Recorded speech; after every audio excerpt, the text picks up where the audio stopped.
জয় গৌর, জয় নিতাই। কেমন আছেন সবাই?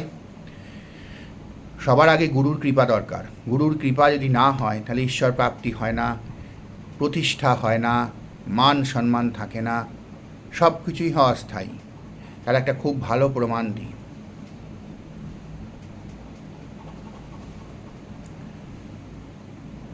লঙ্কেশ্বর ভয় সব জগ জানা।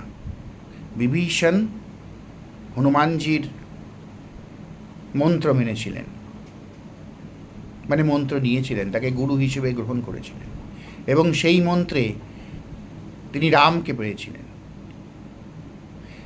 তিনি লঙ্কেশ্বর হয়েছিলেন, আর রাবণের কোনো গুরু ছিল না।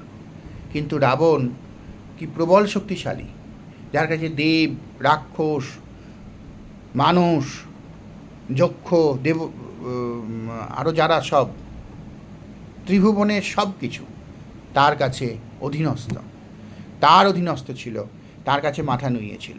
কিন্তু তা সত্ত্বেও তিনি কিন্তু সর্বহারা হয়েছিলেন। শেষ পর্যন্ত সর্বহারা হয়ে তিনি নিজের প্রাণ দিয়েছিলেন, মাটিতে লুটিয়ে পড়েছিল তার দেহ।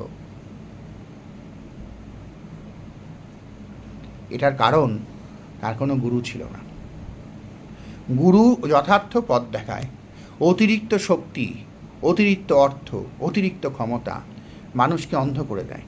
তখন গুরু যে কোনো কঠিন সময়, যখন মানুষের চোখের ওপর মায়ার পর্দা পড়ে আছে, তখন গুরু তাকে পথ দেখাবে। গুরুর নাম, গুরু তাকে বলে দেবে না, কিন্তু গুরুর নামই সেই পর্দাটা সরাতে সাহায্য করবে।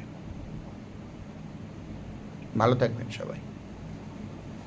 মনে রাখবেন, গুরু নাম সবার আগে, তারপর অন্য সব কিছু।